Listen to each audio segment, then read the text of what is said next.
Halo teman-teman, apa kabar? Selamat datang kembali di channel Mulai Dari Nol. Kita sekarang lanjut lagi ya belajar Laravelnya ya. Kita akan belajar yang namanya helper sekarang. Jadi helpers itu akan lebih banyak ngebantu kita, lah ya dalam untuk manajemen akses ini atau dalam development system di Laravel kita di Pyrrole ya. Nah, ini kenapa kita belajar helpers? Karena helpers itu nanti akan kita gunain di studi kasus kita untuk manajemen akses nih. Nah, gua kan udah pernah buat nih di kode igniter untuk manajemen akses dengan multi level user ya. Nah, ini sekarang gua mau buat juga yang versi Laravelnya. Nah, dan untuk teman-teman kalau yang mau belajar React Native, di sini gua juga ada seri untuk belajar React Native ya. Disimak aja videonya. Oke, kita balik lagi ke Laravelnya. Di sini gue pakai kode editor Visual Studio Code. Kita running dulu deh ya Laravelnya. PHP Artisan Serve. Oke. Nah, oke, di sini. Nah, ini ya di project kita. Jadi akan kita tambahin helpers di sini ya. Nah, jadi pertama kita buat dulu helpersnya.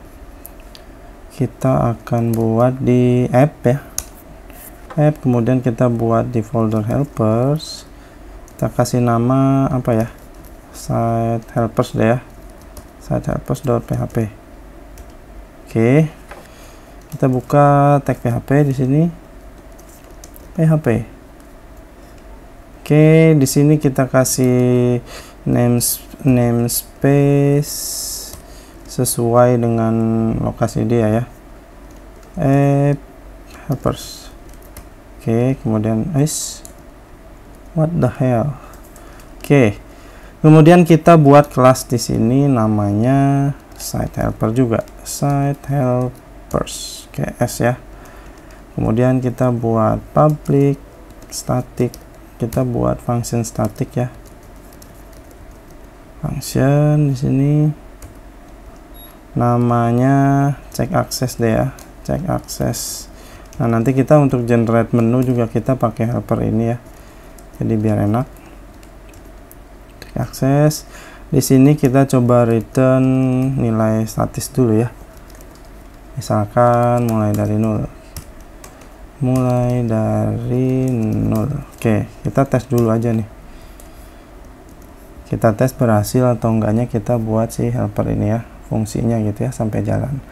Nah, setelah kita buat kelasnya dengan static, dengan metodenya static ya di sini ya teman-teman ya. Nah, sekarang kita buat service providernya pakai artisannya, php artisan make provider namanya site helpers service provider. Oke, nah ini nanti kalau setelah dieksekusi nanti filenya akan di generate di sini ya teman-teman ya. Nah, nanti akan muncul file yang namanya site helpers service provider di sini. Nah, kita seragamin ya itu penamanya. Oke, kita enter. Nah, benar ya, nampil satu file di sini. Nah, di sini perlu kita atur sedikit ya teman-teman ya. Jadi kita require di sini, kita panggil file yang udah kita buat, kita pakai require once. Di sini pakai app-path, kemudian kita concat dengan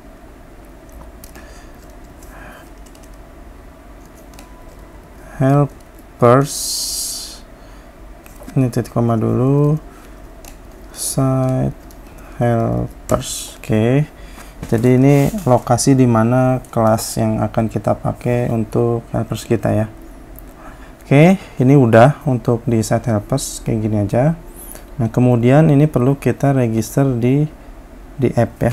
Jadi teman-teman buka di sini config. Nah, app config yang ada di sini ya teman-teman ya. Jadi posisinya itu di app, bukan di app, ini dia config, jadi bukan di app ya, adanya di config app. ini ya. Oke, ini kita buka, ini kita sembunyiin lagi sidebarnya. Nah, di sini kita perlu tambahin. Tadi namanya site helpers. Site helpers service provider. Oke, jangan sampai tipu nih. Site helpers, nanti pusing sendiri. Cek akses, oke, app helpers. Nah, gue suka tipe nih, jadi pusing sendiri. Nah, kemudian di bagian, jadi teman-teman scroll ya, scroll sampai ketemu yang namanya providers. Nah, tambahnya di bawah aja nih, sini ya. Nah, terus kita tambahin lagi di sini. Ini untuk alias ya, teman-teman ya. Jadi biar kita manggilnya enak nanti. Untuk aliasnya di sini kita samain aja ya. Site helpers.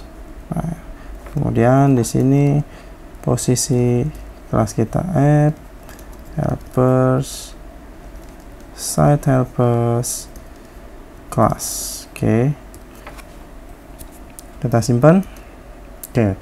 Nah, sekarang harusnya ini udah bisa kita gunain ya, teman-teman ya. Helpers kita ini. Mudah-mudahan nggak ada error nih. Kita login dulu. Pilot opening require site helpers. Oh, kayaknya kita lupa .php nih. Nah, .php jangan lupa nih file extensionnya. Kita refresh. Nah, mudah-mudahan nggak nemuin error lagi. Kita masuk ke divisi deh, misalkan kita tes mau tampilin di sini ya. Yang tadi udah kita return ini, nilai ini akan kita taruh di divisi tadi ya. Jadi kita buka blade di sini, divisi blade. Kita taruh di samping sini aja ya. Kita mau tes nih berhasil enggaknya kan. Oke. Nah, untuk menggunakannya itu kita tinggal panggil aja nama kelasnya. Tadi kan namanya site helpers, karena tadi kita buatnya statik ya kelasnya, jadi kita pakai titik duanya dua kali gitu ya. Site helpers tadi namanya cek akses. Oke, kita simpen. Kalau bener nih, ini akan nampil mulai dari nolnya nih, teman-teman ya. Coba kita refresh. Nah, sudah berhasil. Jadi ini kita bisa panggil di blade, kita juga bisa panggil di controller ya, divisi controller. Oke. Nah, di sini misalkan kita damdai deh ya.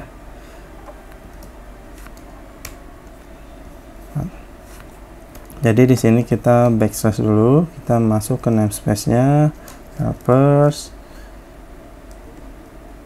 site helpers, cek akses. Oke. Ini kan di indeks ya, harusnya ini langsung nampil mulai dari nol nih. Nah, jadi kalau di controller kita pakainya harus kayak gini ya. Jadi kita sertain namespace-nya. Atau kalau mau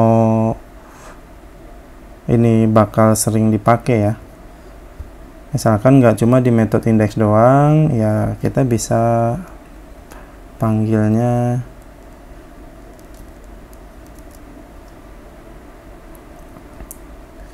gini, helpers. Nah, jadi kita bisa import nih. Nah, ini udah ke import nih, ini udah ke import ya teman-teman ya. Jadi kita bisa pakai kayak gini. Ini kita refresh, sama saja. Oke. Nah, udah berhasil ya teman-teman ya. Kita udah berhasil implementasi helpers nih di project kita. Nah, tapi nanti kita kan nggak akan kayak gini ya. Nah, nanti kita coba kita query deh ya. Kita ambil data ya.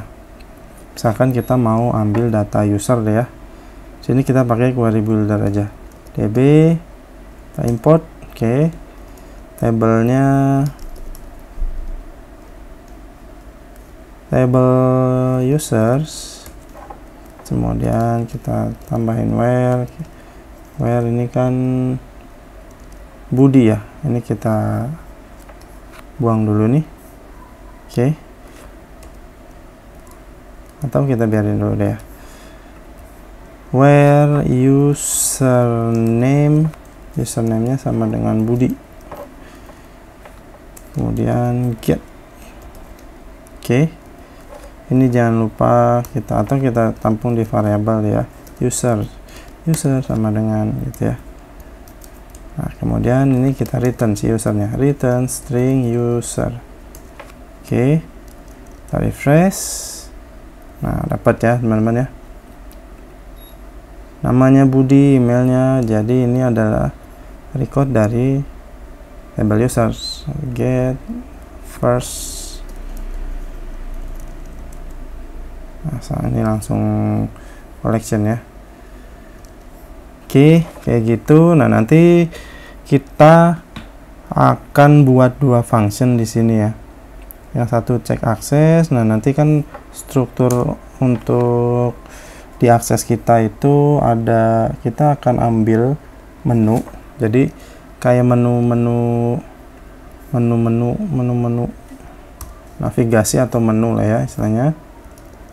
Kita refresh. Oke. Di sini kita misalkan name, karena ini tadi kan udah collectionnya, jadi nggak bisa. Nah, harus string tampil ya Budi. Nah, nanti untuk navigasi menu ini kita akan ambil dari database juga. Kalau ini kan masih statis ya di sidebar nih. Nah, nanti kita akan ambil datanya dari helpers, kemudian akan kita tampilin di sidebar di sini ya. Oke, gitu teman-teman. Jadi disimak aja untuk video selanjutnya. Oke, untuk video kali ini sampai di sini aja dulu. Terima kasih teman-teman yang udah nonton. Gua pamit diri. Kita ketemu lagi di video selanjutnya.